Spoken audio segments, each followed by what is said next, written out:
नमस्कार दोस्तों, स्वागत है आपका हमारे official YouTube channel GS by Neeraj sir में। कैसे हैं आप सब? मैं उम्मीद करता हूं स्वस्थ होंगे, मस्त होंगे, अपनी तैयारी में व्यस्त होंगे। बट आज की जो क्लास है ये इम्पॉर्टेंट क्लास है। और क्लास किसके लिए है? तो जितने भी लोग इस टाइम जुड़े हुए हैं, चाहे वो ग्रुप 3 से जुड़े हों, 2 से जुड़े हों या किसी भी पेड ग्रुप में जुड़े हुए हैं, उन सभी के लिए ज़रूरी है समसामयिक कलाकारों से जुड़ा हुआ डाटा है। समसामयिक कलाकारों से जुड़ा हुआ डाटा है बेटा। और आज के इस वीडियो में हम लोग 4 महत्वपूर्ण कलाकारों को देखेंगे। नीरद मजूमदार का नाम आएगा, गोपाल घोष का नाम आएगा, रथिन मित्रा का नाम आएगा और जो है हेमंत मिश्रा का नाम आएगा। तो इन 4 कलाकारों को देखेंगे, सभी के सभी महत्वपूर्ण हैं। एक कलाकार हमने पहले पढ़ रखा है, KH आरा, कृष्ण हौलाजी आरा। इन्हें हम लोगों ने पहले ही पढ़ रखा है, आंध्र प्रदेश वाले हैं KH आरा। उन्हें भी एक बार देख लेंगे, रिवीजन कर लेंगे। थोड़ा सा पैग के बारे में भी देख लेंगे जो 1947 में इस्टेब्लिश होता है मुंबई में। आप जानते हैं पैग 47 में इस्टेब्लिश होता है और 1952 में अंतिम प्रदर्शनी होकर के काम खत्म हो जाता है। तो पैग ये प्रोग्रेसिव आर्टिस्ट ग्रुप होता था, उसे भी देखने का प्रयास करेंगे। फिलहाल जो क्लास है बहुत रोमांचक होने वाली है, तो इसलिए हल्के मत लीजिएगा बेटा, ठीक है। आइए स्टार्ट करते हैं। पहला नाम आता है नीरज मजूमदार का। बेटा नीरद मजूमदार जो है, इनका उपनाम क्या है ये पूछा जाता है। तो नीरद चौधरी या फिर निरोध चौधरी इनका उपनाम हो जाता है। निरोध चौधरी या फिर नीरज मजूमदार के कला गुरु कौन होते हैं बेटा? तो ये भी आमनी बाबू के चेले हैं। आमनी बाबू जिन्होंने बंगाल शैली को एस्टेब्लिश किया है, वही इनके गुरु हैं। नीरज मजूमदार बंगाल शैली के अच्छे चितहरे माने जाते हैं।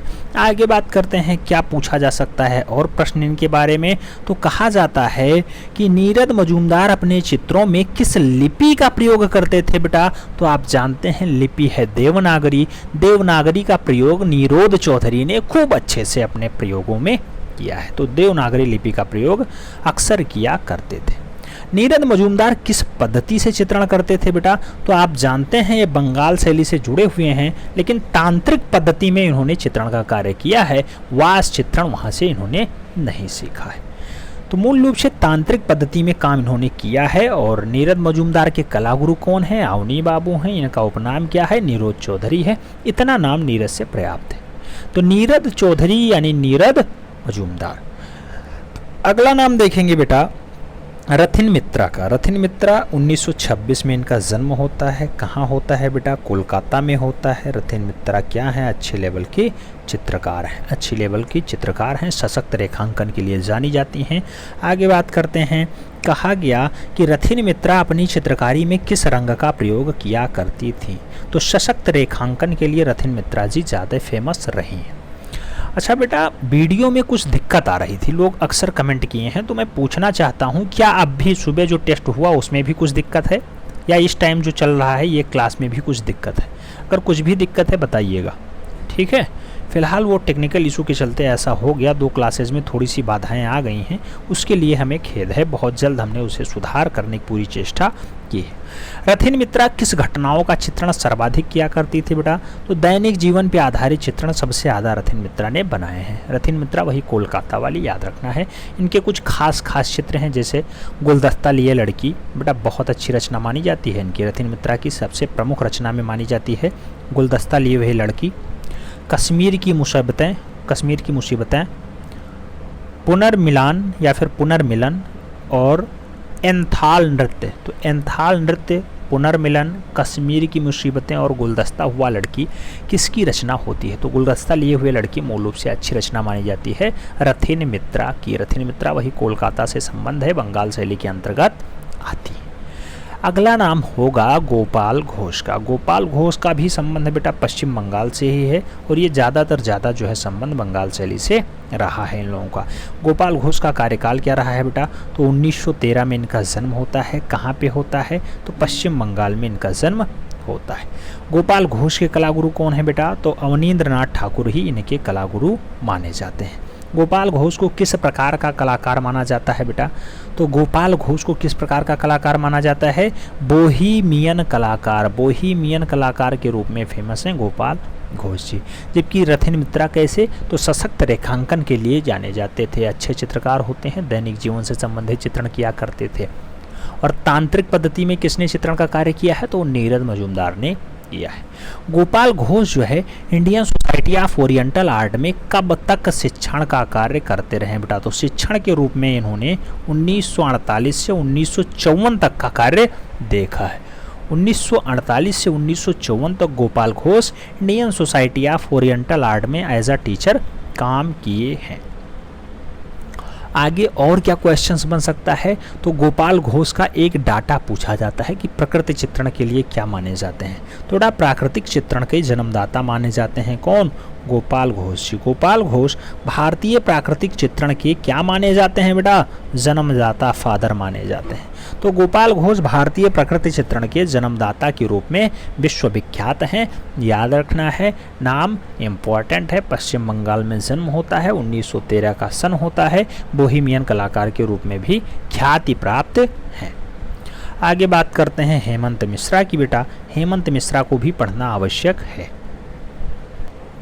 हेमंत मिश्रा को हम लोग पढ़ते हैं। हेमंत मिश्र बेटा, हेमंत मिश्र का जन्म कब और कहाँ पे होता है, तो डिब्रूगढ़ एक जगह पड़ती है असम में, और असम में डिब्रूगढ़ में इनका जन्म होता है। 1917 का सन होता है। इससे पहले 1913 में गोपाल घोष साहब का जन्म पश्चिम बंगाल में आपने पढ़ रखा है, जिसे हम लोग बोहेमियन कलाकार के रूप में जाने जाते हैं।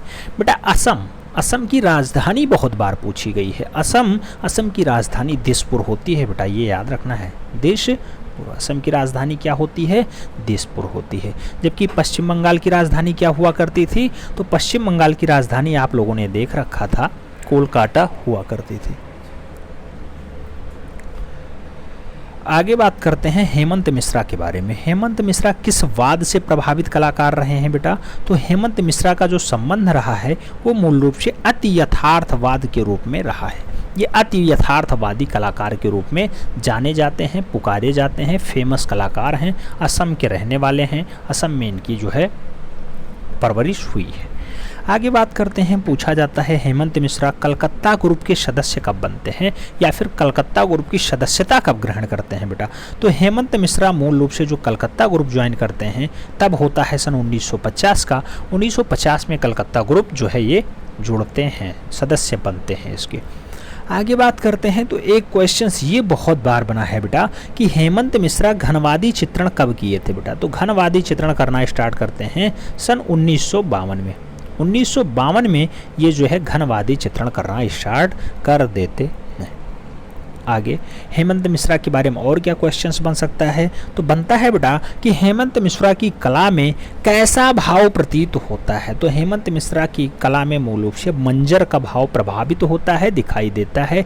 जैसे आपने देखा होगा कि रथिन मित्रा की घटनाओं में दैनिक जीवन से संबंधित चित्रण होते थे, चाहे वो कश्मीर के मुद्दे चित्रित किए हों, चाहे वो एंथाल नृत्य बनाए हों, उसमें भी रथिन मित्रा के दैनिक जीवन दिखाई देते थे।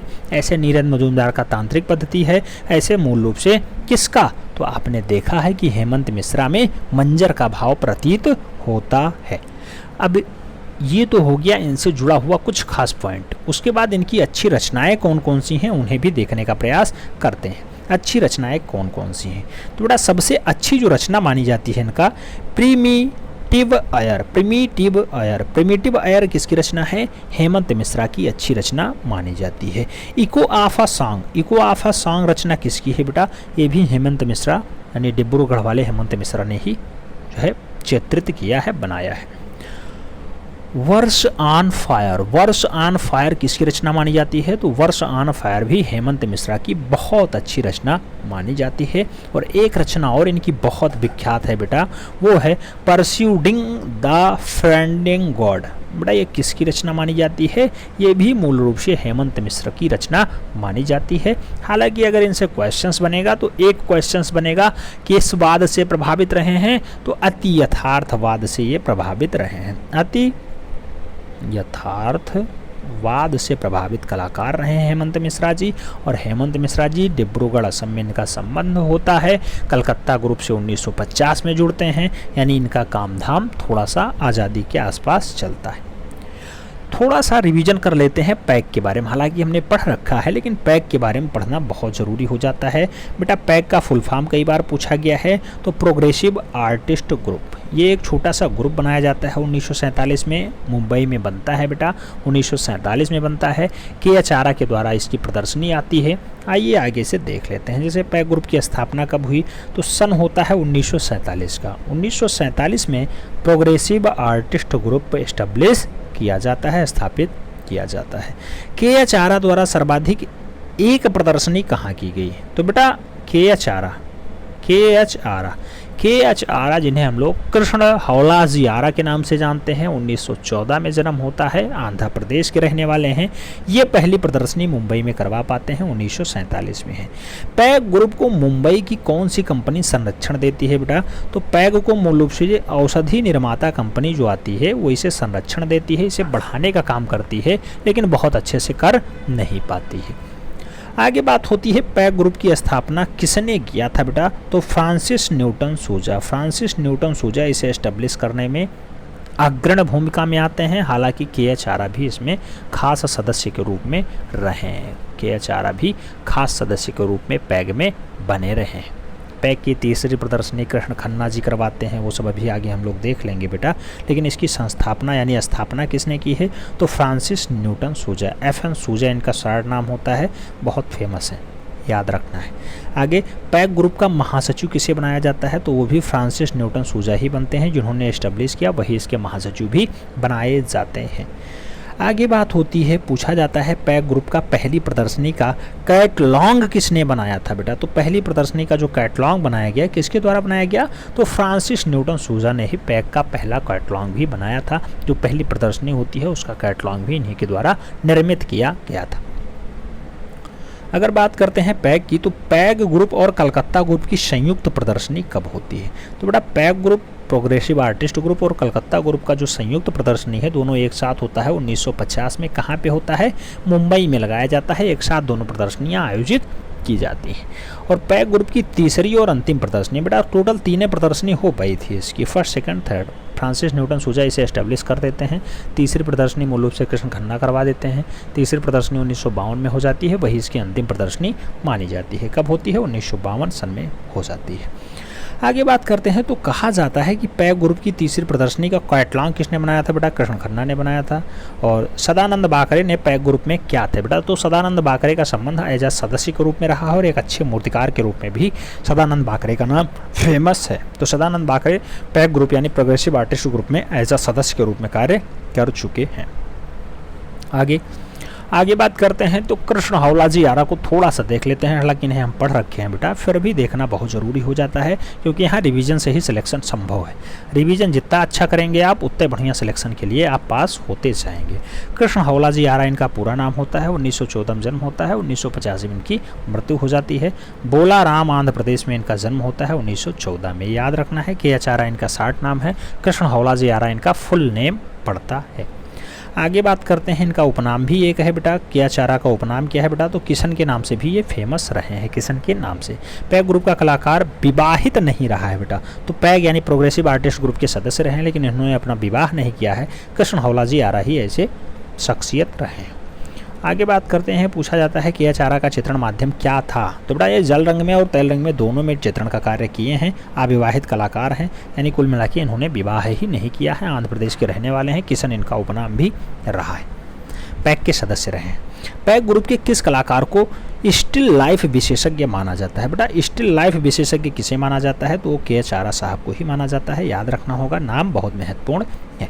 विश्व स्तर पे सिस्टर लाइफ के जन्मदाता कौन है, तो सिस्टर लाइफ के जन्मदाता विश्व लेवल पे पाल सेजान है, जबकि भारत लेवल पे अगर माना जाए तो के.एच. आरा इसे आगे बढ़ाने का काम करते हैं, सिस्टर लाइफ को। ठीक है, तो सिस्टर लाइफ के विशेषज्ञ माने जाते हैं के.एच. आरा भारत लेवल पे, जबकि पाल सेजान माने जाते हैं विश्व लेवल पे। नेक्स्ट, के एच आरा गांधी जी के साथ कितने महीने जेल में थे बेटा? तो के एच आरा मूल रूप से 5 माह गांधी जी के साथ जेल में भी व्यतीत किए हैं। वही के एच आरा जो कृष्ण हावला जी आरा नाम होता है, आंध्र प्रदेश के रहने वाले होते हैं। अगला नाम आता है आरा का चित्र। राधा कृष्ण कब अस्तित्व में आता है बेटा? तो राधा कृष्ण जो है 1947 में अस्तित्व में आ जाता है और थोड़ा सा खास होता है। राधा कृष्ण है, चीनी बर्तन है, बाजार है, पनघट है, कोना है, हरा सेब है, नर्तक है, राधा के लिए नारी है। ये सारी रचनाएं मूल रूप से के एच आरा की ही हैं। आगे बात करते हैं। आरा अपने 61वें जन्मदिन पर चित्र का रेट कितना देते हैं बेटा? तो 61वें जन्मदिन पे चित्रों का रेट घटा देते हैं, 90 रुपये हो जाता है बेटा। चित्र का रेट 90 रुपये कौन करता है? के एच आरा अपने 61वें जन्मदिन पे करते हैं। इंडिपेंडेंस डे प्रोसेस 14 फुट ऊंचा किसका चित्रण है बेटा? तो ये इंडिपेंडेंस डे प्रोसेस 14 फुट ऊंचा मूल रूप से के एच आरा ने ही बनाया था। आगे बात करते हैं तो के एच आरा की कुछ अच्छी रचनाएं हैं। जैसे पहले एक डाटा देख लेते हैं कि जिया सरहदी की फिल्म हम लोग में किसने निर्देशन का कार्य किया? तो बेटा हम लोग फिल्म किसने बनाया है? जिया सरहदी ने बनाया है। एज अ निर्देशन के रूप में कौन काम किया? के एच आरा ने किया। के एच आरा का पूरा नाम क्या है? कृष्ण हावला जी आरा है। कहाँ जन्म होता है? आंध्र प्रदेश में होता है 1914 सन में।